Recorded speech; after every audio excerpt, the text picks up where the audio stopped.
dream wedding naman namin pareho sa beach wedding.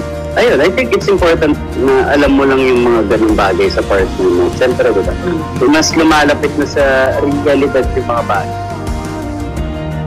Sa beach, and then kasama yung mga tao na naging parte or tumulong kung paano maging kami ngayon. So, ang daming mga tao na tumulong din sa amin, sa relationship namin. Simula na nagsimula kami hanggang ngayon.